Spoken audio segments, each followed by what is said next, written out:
இயேசுவின் நாமத்தினாலே உங்களுக்கு கிருபையும் சமாதானம் உண்டாவதாக. கர்த்தராகிய ஆண்டவர் உலகத்தில் இருந்த பொழுது சகலத்தையும் புதுப்பித்தார். அவர் சகலத்தையும் செய்து முடிக்கிறவர், அது சகலத்தையும் புதிதாக்குற தேவன் என்று சொல்லி வாசிக்கிறோம். இந்த செய்தியின் தலைப்பு, நான் சகலத்தையும் புதிதாக்குவேன். என அன்பான தேவ பிள்ளையே, இந்த செய்தியை கேட்டுக்கொண்டிருக்கிற யூடியூப் நேயர்களே, அவர் சகலத்தையும் செய்ய வல்லவராக இருக்கிறார். ஏனென்றால் அவர்தான் சிருஷ்டிகர், அவர்தான் சகலத்தையும் சிருஷ்டித்தவர், அவர்தான் நன்மையும் உருவாக்குற தேவன். நம்முடைய ஆண்டவன் நன்மைகளை செய்கிறவர், தீமை செய்கிற தேவன் அல்ல. ஆகவேதான் கர்த்தராய் ஆண்டவர் சொன்னான், சகலத்தையும் படைத்திருக்கிறவர். உலகத்தில் இருக்கிற அநேக மனிதர்கள் வாக்குத்தத்தங்களை பண்ணுகிறார்கள், வார்த்தைகளை சொல்லுகிறார்கள். இந்த மாதம் எப்படி இருக்கும், என்ன நடக்கும், ஏது என்று சொல்லி அநேக காரியங்களை குறித்து படித்தவர்களும் படிப்பில்லாதவர்களும் ஒருவேளை ஜோசியர்களும் மற்றவர்களும் அநேக காரியங்களை சொல்லுகிறார்கள். சொல்லுவதொன்றும் நடப்பதில்லை. ஆனால் தேவனாய கர்த்தர் சொல்லுகிறார், நான் சகலத்தையும் உனக்கு புதிதாக்குவேன்.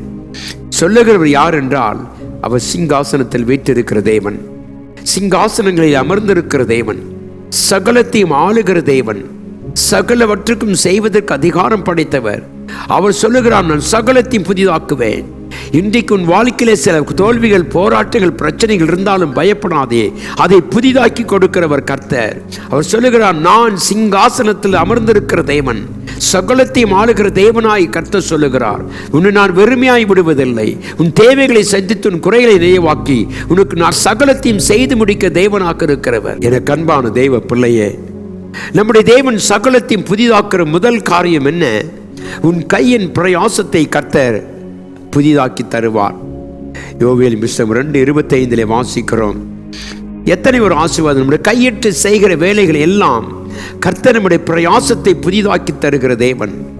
நாம் கடந்த மாதங்களிலே, கடந்த நாட்கள் நாம் இழந்ததை கர்த்தர் நமக்கு அதை திரும்ப தருவார். நம்முடைய மனம் புதிதாகிறது என்று வேதம் சொல்லுகிறது. என அன்பான தெய்வ பிள்ளையே, இந்த கால வேளையிலே நம்முடைய ஆண்டவர் சொல்லுகிற, நான் இழந்து போனதை தருவது மாத்திரமல்ல, சகலத்தையும் புதிதாக்குவேன்.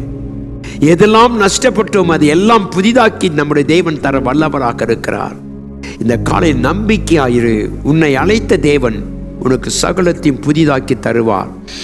நீ கேட்கிறதும் கேட்பதற்கு முன்னதாகவே கர்த்தர் நம்முடைய காரியங்களை செய்கிற தேவனாக இருக்கிறபடினாலே நம்முடைய ஆண்டவர் சொல்லுகிற காரியம் அதுதான், நான் திரும்ப உன்னை கட்டுவேன். இதை கேட்டுக்கொண்டிருக்கிற என் அருமையான தெய்வ பிள்ளைகளே, நம்முடைய வாழ்க்கையில எத்தனை நஷ்டங்கள், தோல்விகள் இருந்தாலும் கூட தேவனுடைய வார்த்தையின் பிரகாரமாக நாம் விசுவாசித்தோமானால் தேவன் நமக்கு எல்லாவற்றையும் திரும்ப கட்டுவார், திரும்பவும் எழுப்புவார், திரும்பவும் மகிமைப்படுவார். இழந்து போனதை கர்த்தர் மீண்டும் தந்து தம்முடைய நாமத்தை உயர்த்துவார்.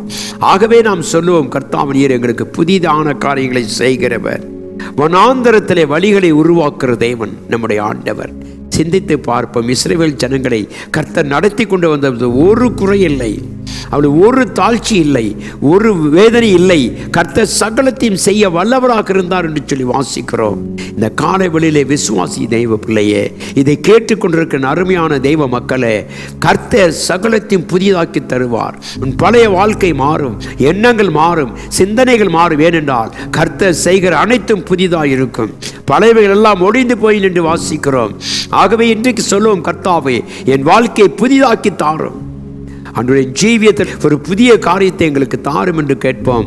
அப்பொழுது தேவன் நம்மை புதிதாக்கி, நம்முடைய மனம் புதிதாகிறதுனாலே, நம்முடைய சிந்தனைகள் புதிதாகிறதுனாலே, நம்முடைய வாழ்க்கை புதிதாகிறதுனாலே நீ உலகத்தில் பேர் பெற்றவனாய் வாழுவாய். கர்த்தருடைய ஆசீர்வாதத்தை கனப்படுத்துவார். ஆகவே அந்த நம்பிக்கையோடு இந்த காலை வேளையிலே கர்த்தாவே எங்களை புதிதாக்கும். இன்றைக்கு நாம் சொல்ல முடியுமா? நம்முடைய வாழ்க்கையில் நாம் சொல்லக்கூடிய காரியம் உண்டா?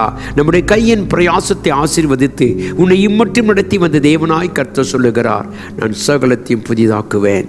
அந்த நம்பிக்கையை கர்த்தர் கொடுத்ததுக்காய் நன்றி செலுத்துவோம். நாம் கண்களை மூடி ஜெபிப்போம். கிருபாசனத்திலே வீற்றிருக்கிற எங்கள் தேவனாகிய கர்த்தாவே, நீர் எங்களுக்கு சகலத்தையும் புதிதாக்கி தருகிறதுக்காய் ஸ்தோத்திரம். எங்கள் வாழ்க்கையே புதிதாக்கப்பட்டதையா. ஒருவன் கிறிஸ்துவுக்குள் இருந்தால் அவன் புது சிருஷ்டியாக இருக்கிறான். பழையவைகள் எல்லாம் ஒழிந்து போயின ஐயா. கர்த்தாவே, எங்கள் வாழ்க்கையில் ஒரு புதிய சிருஷ்டியை உருவாக்கினதுக்காய் ஸ்தோத்திரம். இந்த மக்களை ஆசீர்வதிங்க. கேட்கிற ஒவ்வொரு பிள்ளைகளுக்கும் என் தேவன் காரியங்களை வாய்க்க செய்யும்படியாய் இயேசுவின் நாமத்தில் ஜெபிக்கிறேன் அன்பின் நல்ல பிதாவே, ஆமென். கர்த்தர் நம் அனைவரோடும் இருப்பாராக, ஆமென்.